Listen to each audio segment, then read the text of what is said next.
gave him her heart, her last dollar, and her dreams only to be thrown away for luxury he didn't earn. But when fate flipped the script, the girl he discarded became the woman he could never reach again. Once upon a time in the city of Oak Ridge lived a young man named Evan. Evan was an extremely handsome man who strived to be rich. He was a talented fashion designer who sold outfits for women and owned a small tailoring shop at the corner of a very popular street. His girlfriend Lily was currently doing her community service in Oak Ridge. She was a quiet and loving young woman who met Evan at a friend's birthday party. They got talking and soon became inseparable. For 8 months, Lily made Evan the center of her world. She would visit his shop every day, cook for him, and watch him sew as they talked. She was always supportive of him, helping him clean, modeling his clothes, and even giving him half of the money she received from the government. Lily believed in Evan's dreams even more than he did. She wore the clothes he made and told everyone who cared to listen that he was the designer. Many customers came to his shop because of her. Lily was the kind of woman any man would be lucky to have in his corner, and Evan knew it. One day, he found himself overwhelmed by frustration.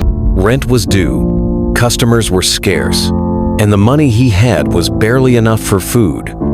So when Lily walked into the shop and found him with his head in his hands, she rushed to his side. "Talk to me," she said gently, kneeling beside him, and asked what the problem was. Evan explained everything: the rent, the pressure, the fear that he'd never succeed in life, and Lily rebuked him for saying such a thing. Evan was tired of living in poverty. His landlord was demanding the rent, and he didn't have any savings. Lily couldn't stand to see him cry. She decided to approach the landlord to plead for more time. But the landlord made a shocking proposal. If Lily spent one night with him, he would write off the debt and let Evan live in the house rent-free for an entire year. Lily felt humiliated. She stormed out and went straight to Evan to tell him what had happened. But Evan shouted at her angrily and asked why she didn't agree to the deal. "It's only one night, Lily. How hard could it be to open your legs and let him in?" he said. She stared at him, stunned to hear such a thing come from his mouth. "How can you ask your girlfriend to sleep with your landlord?" she asked Evan. "If the tables were turned, I would do anything to make sure you never suffered," Evan replied. "Just sleep with him, Lily. It's only one night," he said as he stormed out, leaving her in shock. Lily went home that evening in tears. She couldn't believe Evan would make such a ridiculous suggestion. As she sat there crying, an idea suddenly came to her. "He can come live with me," she thought, and called his phone. But Evan wasn't having it. "How dare you expect me to move into that tiny room of yours?" he said, and hung up the phone angrily, leaving her in tears. In all those months, Lily had never seen Evan act like that. She felt awful for not agreeing to his demand and wished there was more she could do. At that moment, her phone rang and Lily rolled her eyes, ignoring the call. It was Ryan, a young man she had met while walking home one evening. He was handsome and wealthy, but Lily wasn't interested. She loved Evan too much to imagine being with anyone else. She sat staring at her phone as Ryan called again and again. Then she got an idea. She picked up the phone, pretending to be in distress, and Ryan panicked. "What's wrong?" he asked. "I need some money," Lily said. Without thinking twice, Ryan agreed to give her the money. He sent it to her account, and Lily, filled with excitement, rushed to withdraw the cash and take it to Evan at his shop. But when she arrived, she found him flirting with another beautiful woman. Her name was Brielle, not only stunning but also wealthy. Lily could barely stand the sight of Evan with someone else. She approached them angrily, determined to find out what was going on. But Evan wrapped his arm around the woman's waist and sneered. "Oh, Lily," he said sarcastically. "Can't you see I'm busy? How dare you barge into my shop like you own the place?" Brielle let out a mocking laugh as she looked Lily over from head to toe. Lily stood there, stunned and hurt, clutching the envelope of cash she'd gone through hell to get for him. Evan completely ignored her as he held Brielle and kissed her in front of Lily, loudly declaring his undying love for her. Unable to take the betrayal, Lily ran out of the shop in tears. She got home and locked herself in her room, the painful scene replaying in her mind over and over. She couldn't believe what had happened. She couldn't understand how Evan could do this to her after everything she'd done for him. She lay on her bed, heartbroken, calling his number repeatedly, but he never answered. Instead, he blocked her, cutting her off completely. Lily cried all night, her pillow soaked with tears. She remembered how Evan once held her hand in his shop and made promises to her. It was one rainy evening when the whole neighborhood had lost power. The sound of generators hummed in the background as Evan sat across from her and said in a low, certain voice, "I may not have much now, but one day when I make it, I'll marry you. I'll sew your wedding dress with my own hands, and it'll be the most beautiful dress the world has ever seen." Lily had laughed and teased his sewing skills, and Evan laughed too as he pulled her close and promised to get better. They kissed under the soft glow of a lantern, not realizing that those quiet nights would one day become the most precious memories she'd cling to when everything else fell apart. Now, in the silence of her tiny room, Lily buried her face in her pillow, the betrayal cutting deep. She still couldn't believe Evan could do such a thing. When morning came, despite her pain, part of her still needed answers. She convinced herself that if she could just speak to Evan face to face, he'd explain, maybe even apologize.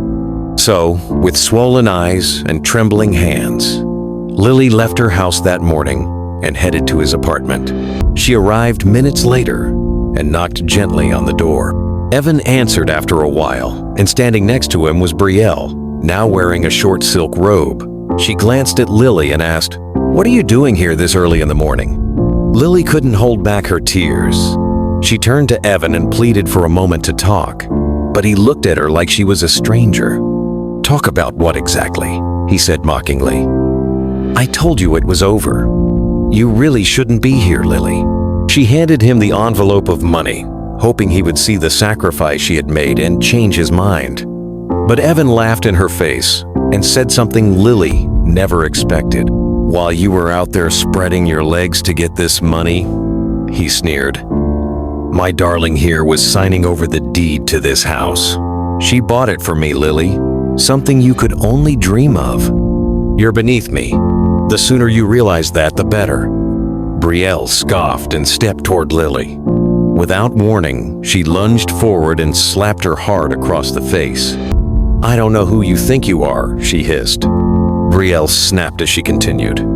"People like you don't belong here. Your entire bloodline isn't worthy to lick my feet, let alone stand next to me. So next time I catch you anywhere near my man, I'll make sure you learn a lesson you'll never forget," she hissed, turning back inside with Evan, leaving Lily utterly humiliated. Tears streamed down Lily's face as she turned and ran down the stairs, her chest burning with pain and shame. She staggered into the street, heart pounding, barely able to breathe. As she stood on the sidewalk, Brielle threw her things down from Evan's apartment above. Broken and devastated, Lily gathered her belongings and began to head home. The sky had started to drizzle, as if the heavens themselves mourned with her.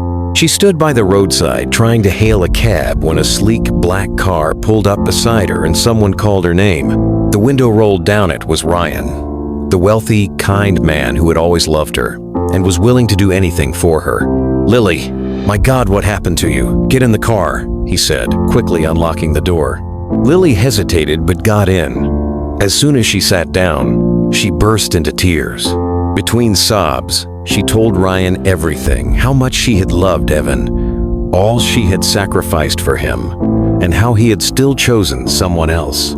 Ryan gripped the steering wheel tightly as he listened, his heart aching not just for Lily's pain, but for all the times he had watched her pour her love into someone who didn't even deserve her shadow. "Lily," he said softly, reaching over to hold her hand, "you did everything right. He didn't deserve you, and what he did today, that's on him, not you. So don't blame yourself for his cruelty." Imai sniffled and looked away, her eyes red and wet with tears. "But hear me," Ryan continued with a quiet firmness. "One day, he's going to regret losing you. And when he does, I hope to God he never finds you again. He dropped her at home, promising to check in later. Lily walked into her house, shut the door, and sank to the floor. She was overwhelmed, furious at Evan, heartbroken, but still deeply in love with him. She didn't know how to live without him. Evan, meanwhile, was living his best life. His rich girlfriend Brielle had completely transformed his world. She upgraded his shop, bought him a luxury car worth millions, and funded his entire lifestyle. He flaunted his new wealth on social media, designer clothes, champagne, exotic trips, and an A-list social circle. Evan now rolled with the top-tier crowd in town. One day, Brielle told him they had to attend a high-profile party in Lagos. It was unexpected, but he had no choice. They flew out, and at the airport, Evan ran into Lily, who was also headed to Lagos for her own business. The trip was awkward for Lily, but she carried herself with quiet dignity. Evan, on the other hand, felt a strange tightness in his chest. Lily looked different, stronger, radiant, even happier. But he brushed the feeling off, reminding himself that Brielle had given him a life Lily never could. They sat in different parts of the plane, and once they landed, a driver was already waiting for Evan and Brielle. Evan had never been to Lagos before and was thrilled. Brielle took him to a luxury apartment to get ready for the event. A few hours later, they were dressed to the nines and headed for a party full of politicians, oil moguls, and power players Evan had only ever seen on television. Days later, it was time to return to Port Harcourt, but Brielle had an emergency meeting to attend and stayed back, sending Evan home alone. He had customers waiting, so he couldn't delay. When he arrived back at his fashion house, a group of uniformed officers were waiting for him. They told him his attention was needed at the station. Confused and frightened, Evan followed them only to be arrested for money laundering. He had no idea Brielle had been using his business as a front to launder drug money. She'd kept everything from him, carefully hiding the truth while spoiling him with gifts and luxury. Brielle had registered multiple companies in Evan's name, used his fashion house to move suspicious funds, and routed massive transfers through bank accounts he had unknowingly signed off on. The small boutique Lily once helped him sweep and organize had turned overnight into a lavish showroom, not from fashion sales, but from blood money. And Evan, blinded by soft kisses, champagne, and a luxury lifestyle he never earned, never once asked the right questions. At the station, he was handed stacks of incriminating documents, papers with his signature, bank statements, fake invoices, links to drug cartels. It all felt like a surreal nightmare. "I don't understand," Evan whispered, his voice barely audible. "This has to be a mistake." But the officers had seen it too many times: scapegoats dressed in Versace, pretty faces used as paper fronts. "Where's Brielle?" he asked desperately. "Gone," one of the officers replied. "She vanished the moment you boarded your flight from Lagos. Passport disappeared. Phone's dead. Her place is empty." Evan sat frozen, stunned, humiliated, shattered. Everything he once flaunted, his car, his designer clothes, his friends, it was all gone. None of it had ever truly belonged to him. And now, all he had were handcuffs and money laundering charges. Despite his pleas and explanations, no one believed he was innocent. Every document had his signature. His life had been weaponized against him. He was sent to prison, the luxury stripped away, the fake status crumbled. Evan had no one to call. His so-called friends cut him off, blocked his number, denied they ever knew him. Alone behind bars, Evan was forced to confront the wreckage of his choices. Regret gnawed at him. He wished desperately that he had never left Lily for Brielle. But wishes don't undo betrayal. They don't unbreak hearts. They don't unlock steel doors. On a cold, thin prison mattress, Evan stared at the cracked ceiling. Faces flashed through his mind. His landlord, old customers, fake friends, until all of them faded. Only one remained: Lily.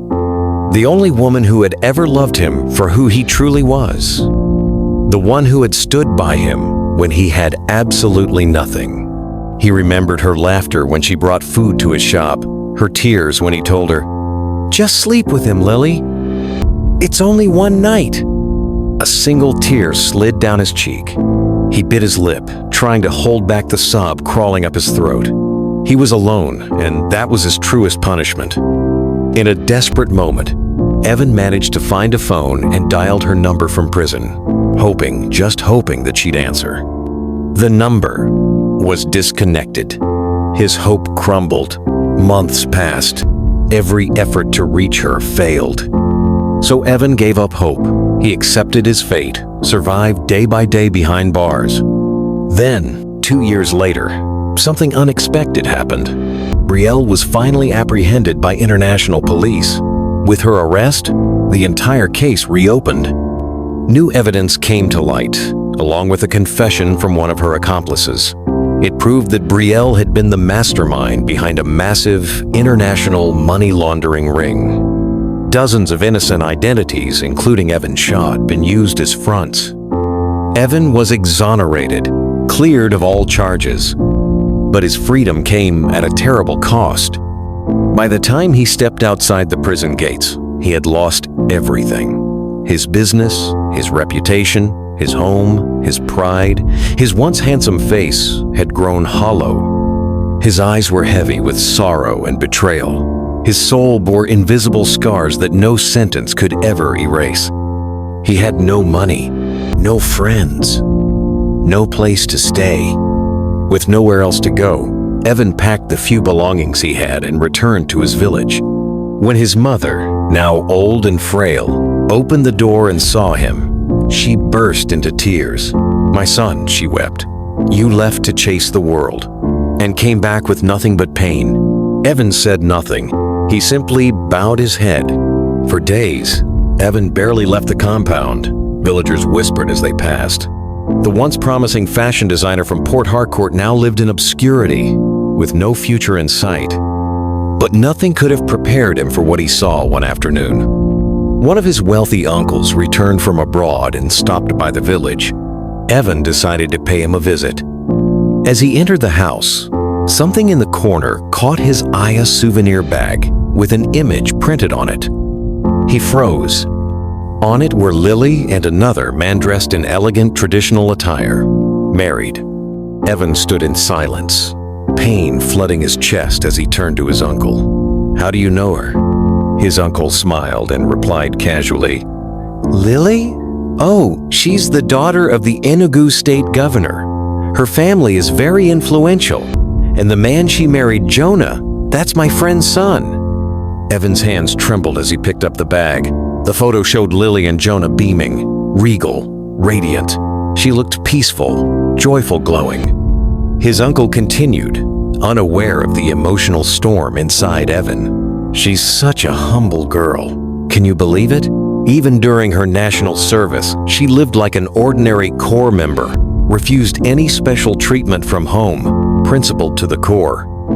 That's the kind of woman you thank God for if she ever walks into your life."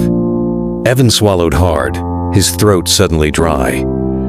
How did she end up with Jonah?" His uncle chuckled. "Jonah showed up when everyone else walked away. She thought the man she was dating would marry her, but he dumped her for someone else, nearly broke her spirit. But Jonah, he stayed. Loved her through it all. And now look at them married, happy, respected. She even runs a charity foundation now, helping young women and single mothers. Amazing woman." Evan couldn't speak. His mouth hung open slightly, but no words came. The girl he once told to just sleep with the landlord. The same girl whose tiny room he had mocked, whose love he tossed aside. She wasn't just from a wealthy family. She was now married into another powerful one, admired, respected, and adored. And he was a shadow of the man he used to be. Broke, nameless, forgotten. No job, no future, no legacy. In that moment, Evan realized pride had been his downfall. He lived the rest of his days quietly in the village, reflecting on the choices that led him there. Meanwhile, Lily lived a beautiful, fulfilled life. Jonah cherished her deeply, and she thanked God every day for the love she had found.